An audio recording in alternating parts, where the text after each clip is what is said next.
Assalamualaikum dan selamat pagi murid. Hari ini cikgu akan membuat imbas kembali terlebih dahulu sebelum kita memulakan pembelajaran pada hari ini.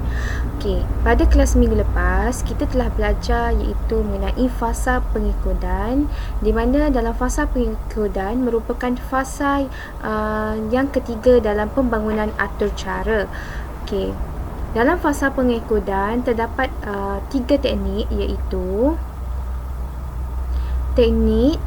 teknik leraian, teknik pengecaman corak dan teknik peniskalaan.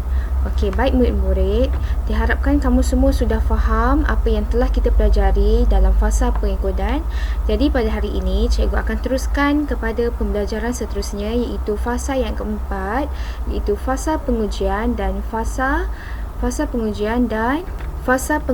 atau cara dan penyah-pepijatan ralat. Okey.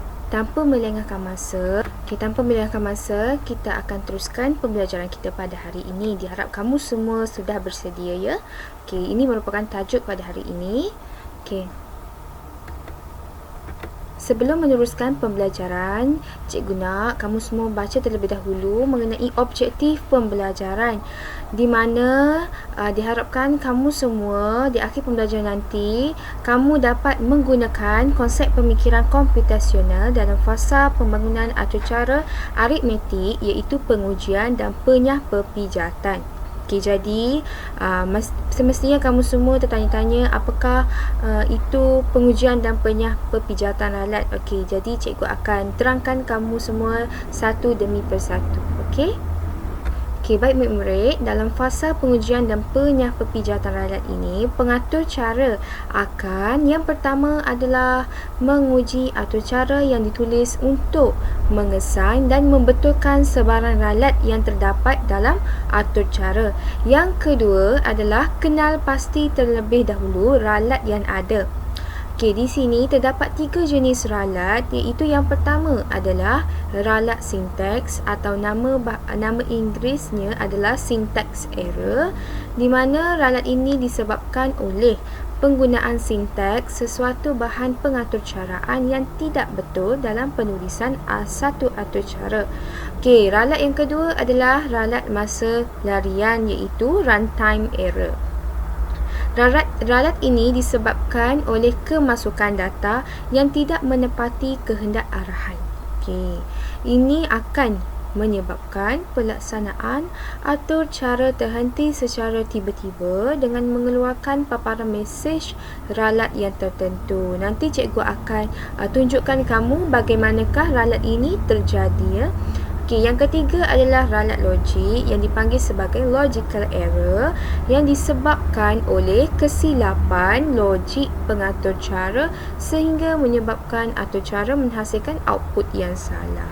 Okey, ini pun cikgu akan tunjukkan kamu dan terangkan kepada kamu semua satu persatu. Okey. Jadi kamu sudah tahu ketiga-tiga jenis ralat ini. Okey, baik, cikgu akan teruskan ke slide seterusnya iaitu okey. Terdapat 4 teknik yang digunakan dalam fasa pengujian dan penyah-pepijatan ralat ini, iaitu yang pertama adalah teknik leraian, okey, teknik pengecaman corak, yang ketiga teknik peniskalaan dan yang keempat teknik pengitlakan. Semestinya kamu sudah ketahui konsep-konsep teknik tersebut, iaitu apakah teknik leraian, teknik pengecaman corak, teknik peniskalaan dan juga teknik pengitlakan. Okey, ini cikgu sudah terangkan di kelas-kelas sebelum ni ya. Okey, jadi kita akan ke slide seterusnya. Okey, baik murid-murid. Okey, teknik yang pertama adalah teknik leraian, di mana okey, seperti yang kamu ketahui, teknik leraian ni adalah teknik di mana kamu telah pecahkan masalah yang besar ke bahagian-bahagian yang kecil. Okey, selepas kamu buat pemecahan tersebut, pengujian atur cara dan penyah-pepijatan ralat dapat dilakukan secara berperingkat. Seperti yang kamu lihat, okey, ini merupakan contoh teknik leraian lah, di mana masalah besar iaitu nak menguji menguji atur cara dan menyah pepijat ralat. Okey, jadi daripada masalah besar, kamu nak pecahkan kepada bahagian kecil. Yang pertama adalah menguji pengisytiharaan dan pemboleh ubah dan pemalas. Lepas tu menguji kod input, menguji kod proses, menguji kod output, mengesan ralat dan membaiki ralat. Itu merupakan teknik leraian, di mana daripada teknik yang besar, daripada masalah besar, kamu kecilkan kepada bahagian-bahagian yang lebih kecil. Okey? Okey. Jadi kamu sudah faham mengenai teknik leraian. Okey, cikgu teruskan kepada teknik yang kedua, iaitu teknik pengecaman corak. Okey, kenapa kita buat teknik pengecaman corak dalam fasa ni? Okey, ianya bertujuan. Okey, tujuan utamanya adalah pengujian kod arahan adalah untuk memastikan atur cara berfungsi dengan baik dan memaparkan output yang betul. Okey, inilah kita menggunakan teknik pengecaman corak. Kita nak memastikan atur cara tersebut dapat berfungsi dengan baik dan dapat memaparkan output yang betul. Okey. Semasa proses pengujian, jenis mesej ralat yang diterima atau cara sesuatu atur cara bertindak perlu dikenal pasti. Okey, pengecaman corak dilakukan dalam pengecaman corak dilakukan adalah kenapa? Okey, kerana untuk membantu kamu semua dalam mengenal pasti jenis-jenis ralat yang ditemui, iaitu yang tiga tadilah, ketiga-tiga ralat tadi, iaitu ralat sintaks, ralat masa larian atau ralat logik. Okey. Jadi, pengecaman corak dibuat berdasarkan mesej ralat yang dipaparkan semasa pengujian. Okey, paparan mesej merupakan corak yang dicamkan. Okey, nanti cikgu tunjukkan contoh paparan mesej tersebut ya. Okey, seperti yang kamu lihat, ini merupakan corak paparan mesej ralat. Okey, yang pertama cikgu akan terangkan mengenai jenis ralat, iaitu ralat sintaks. Okey, contoh paparan mesej ralatnya adalah semua paparan mesej ralat mempunyai perkataan invalid syntax. Okey, bila ada perkataan invalid syntax, okey, kamu boleh tahulah, okey, bila ada perkataan invalid syntax, oh, itu merupakan ralat syntax. Okey, akan ada paparan mesej seperti itu, maka itu merupakan ralat sintaks. Okey, bagi ralat masa larian, semua paparan mesej ralat akan menyatakan baris yang mana kod arahan adalah salah. Contohnya line 13. Okey, bila kamu buat nanti kamu akan buat coding yang iaitu pengaturcaraan tu. Nanti bila kamu buat tu, bila kamu jumpa dia tulis perkataan line 13, line 10, itu merupakan ralat masa larian lah. Okey, jadinya kamu kena ingat kata kunci. Okey, bila invalid syntax, itu merupakan ralat syntax. Bila ada keluar line 13, oh, itu merupakan ralat masa larian. Okey, bagi ralat logik pula, semua paparan akan menunjukkan data input dan maklumat output, tetapi outputnya tidak betul. Okey, semua maklumat dia tunjuk, tapi bila proses yang terakhir, iaitu output yang keluar adalah salah, itu merupakan ralat logik. Okey, nanti cikgu akan tunjukkan tunjukkan contoh supaya kamu mudah nampak, mudah lihat ya. Okey, mudah faham. Jadi, okey, inilah merupakan punca-punca lazim dan contoh kesalahan yang menyebabkan ralat. Okey, cikgu akan tunjukkan satu demi satu jenis ralat ya. Okey, yang pertama adalah ralat sintaks. Okey, punca ralat adalah kesalahan mengeja kata kunci. Itu pun boleh jadi sebagai ralat sintaks. Okey, yang kedua adalah kesalahan atau tertinggal tanda-tanda seperti tanda kurung, tanda titik bertindih, tanda petak dan lain-lain. Okey, kesalahan yang ketiga adalah kesalahan menggunakan sintaks bahasa pengaturcaraan. Itu pun merupakan salah satu punca ralat sintaks. Okey, yang keempat adalah kesalahan menggunakan indent. Okey, kamu lihat sebelah ni, iaitu contoh kesalahan. Okey, atau cara bagi mengira luas dan perimeter sebuah padan bola. Okey, kamu sudah tahu. Okey, sekarang kita nak kira luas dan perimeter sebuah padan bola. Okey, jadi kita nak isytihar terlebih dahulu. Okey, hashtag ni, lambang hashtag ni merupakan lambang komen, di mana ini merupakan nota sahajalah. Kamu nak tulis apa-apa pun letakkan sahaja hashtag sebagai komen. Okey, pengisytiharan, pemboleh ubah dan pemalar. Yang kedua adalah hashtag input. Okey, jadi kamu nak kira luas dan perimeter. Okey, jadi nak kira luas dan perimeter mesti ada panjang dan lebar. Okey, panjang kamu perlu tulis float. Okey, float ni bermaksud sebarang nombor kamu boleh tulis lah. Okey, float, input, okey, dalam kurungan masukkan panjang. Okey, ada kurungan. Okey, kamu lihat di sini lebar sama dengan float input, masukkan lebar. Okey, cuba kamu lihat nota dia bagi ni, tiada tanda petik, iaitu yang tutup kurungan tu sebelum tanda kurung. Okey, jadi dia boleh jadi sebagai ralat sintaks kerana kesalahan tidak meletakkan tanda petik tadi. Okey, seperti di sini kamu boleh nampak dia letak tanda petik kan.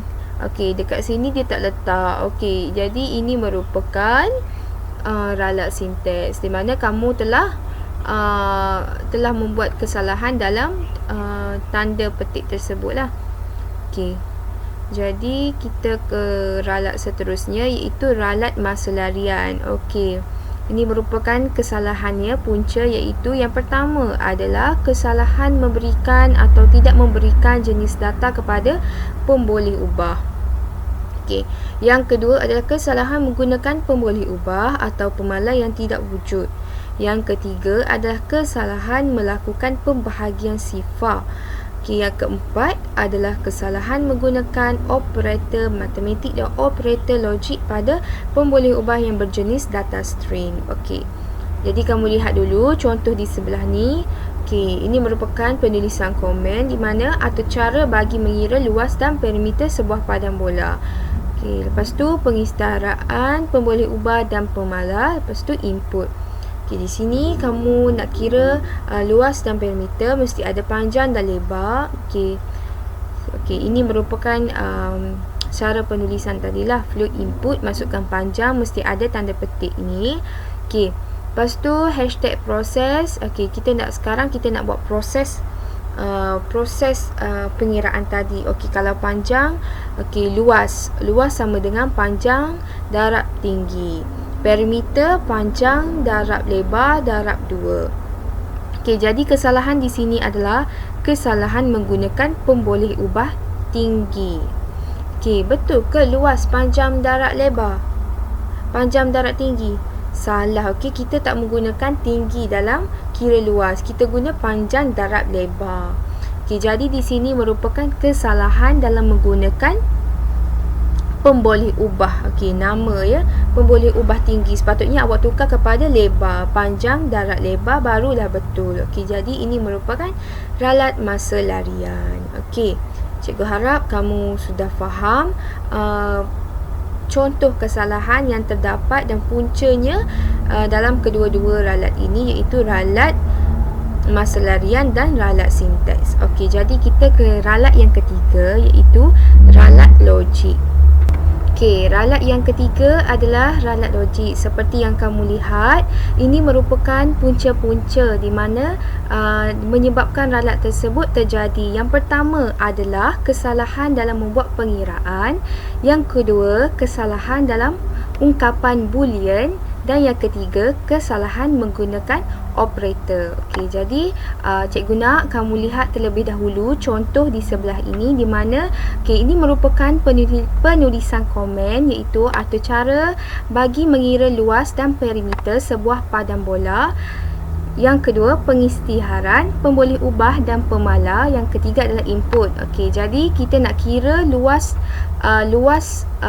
dan perimeter padang bola. Jadi yang paling penting adalah nak kira panjang dan lebar. Okey, yang kamu lihat sekarang adalah proses, di mana di sini kamu lihat kesalahan dalam menggunakan operator, di mana bila kita membuat kesalahan dalam operator itu merupakan kesalahan dalam ralat logik. Okey, jadi dalam perimeter, iaitu perimeter sama dengan panjang darab dengan lebar.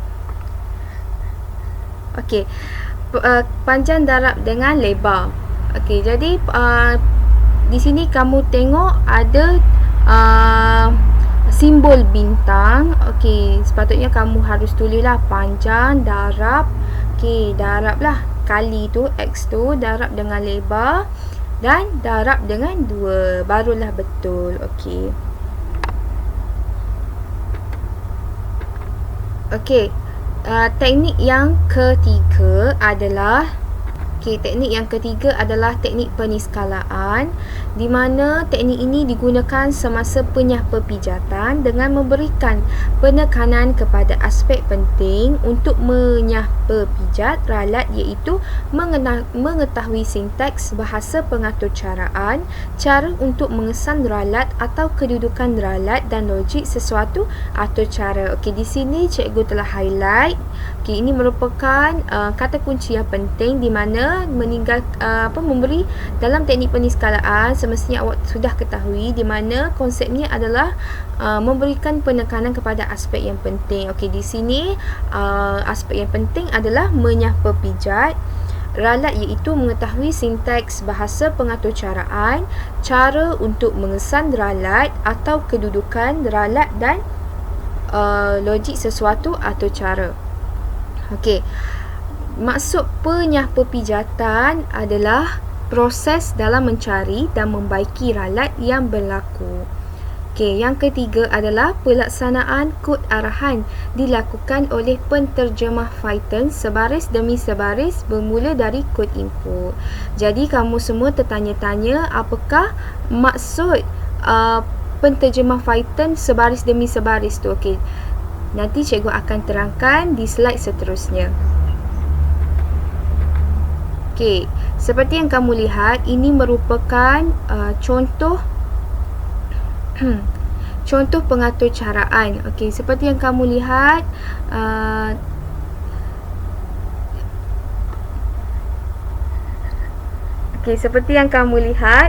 ini merupakan simbol bagi invalid syntax. Okey, bila ada perkataan invalid syntax, semestinya kamu sudah ketahui, iaitu merupakan ralat syntax. Okey. Okey, ini baris di mana penterjemah Python berhenti akan ditandakan merah. Okey. Punca ralat sintaks disebabkan oleh kekurangan satu tanda kurung. Okey, ralat dibaiki dengan menaikkan simbol tutup kurungan. Okey, seperti yang cikgu tunjukkan ni merupakan panjang sama dengan float, input, masukkan panjang, jangan lupa kena ada tanda kurungan di belakang, barulah betul ya. Okey. Atau cara dilaksanakan sekali lagi setelah ralat sintaks dibaiki. Atau cara terhenti secara tiba-tiba selepas memasukkan input bagi panjang dan lebar.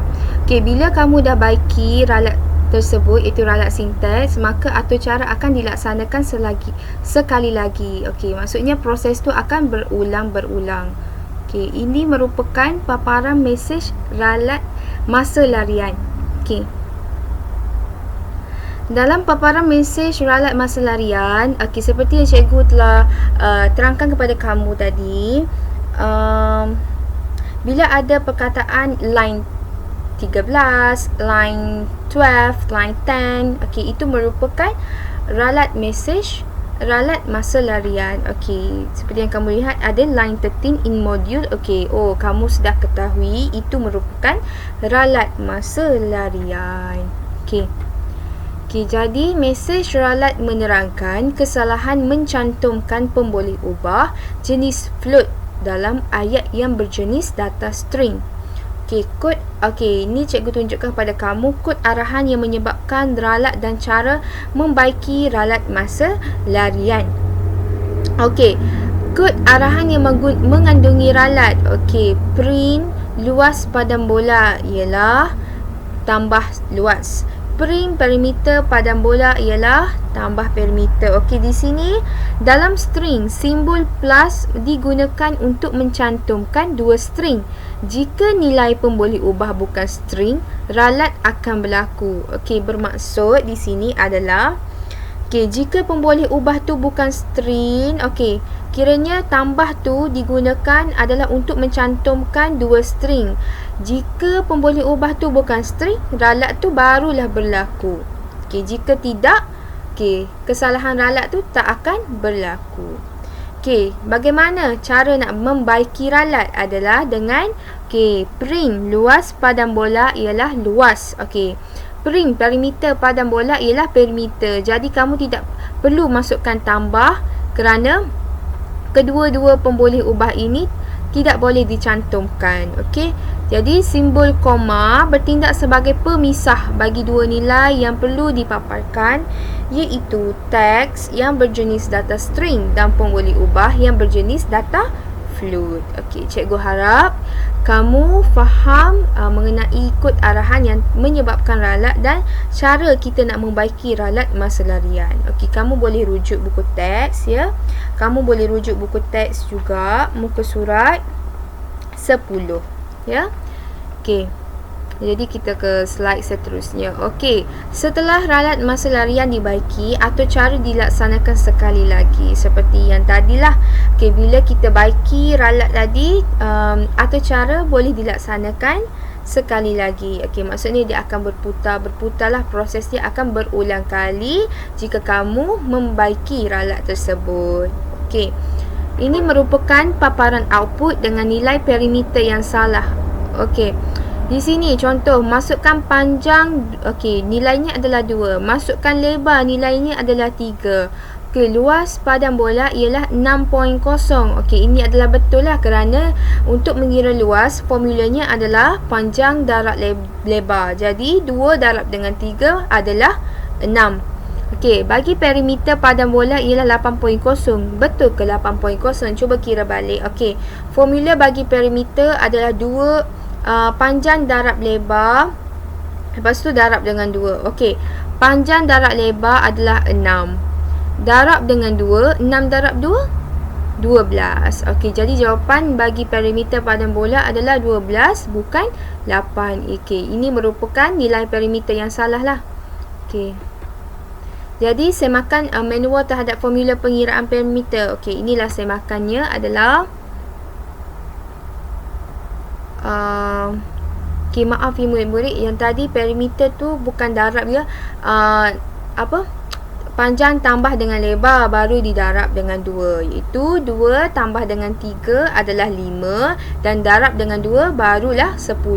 Bukannya 8. Di sinilah. Ini merupakan seperti yang kamu lihat, ini perimeter cara pengiraannya yang salah. Kamu perlu tanda kurung lah. Tanda kurung. Ini merupakan perimeter cara pengiraan yang betul. Kamu letak kurung dan ini merupakan formulanya yang betul lah.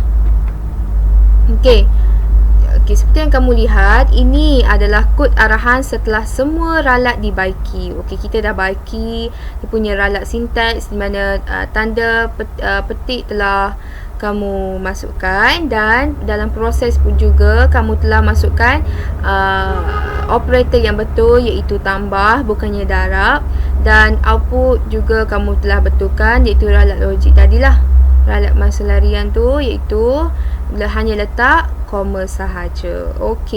Ini merupakan contoh output. Bila kamu dah buat cara pengiraan yang betul, masukkan nilai-nilai pemboleh ubah, operator yang betul, maka outputnya pun betul. Masukkan panjang 2, masukkan lebar 3. Jadi ini merupakan contoh output yang betul, di mana luas padang bola ialah 6, perimeter padang bola ialah 10. Murid-murid, kita ke teknik yang terakhir, iaitu teknik yang keempat, teknik pengikhlakan. Teknik ini melibatkan pembinaan model bagi proses pengujian dan penyahpepijatan atau cara. Okey, senarai semak proses pengujian dan penyah-perpijatan secara manual. Okey, ini secara manual lah kamu nak semak proses tu. Okey, yang pertama adalah semak kesesuaian nama pun boleh ubah. Yang kedua adalah sintaks kod arahan perlulah betul. Yang ketiga, logik dan susunan kod-kod arahan adalah betul. Dan formula matematik adalah betul.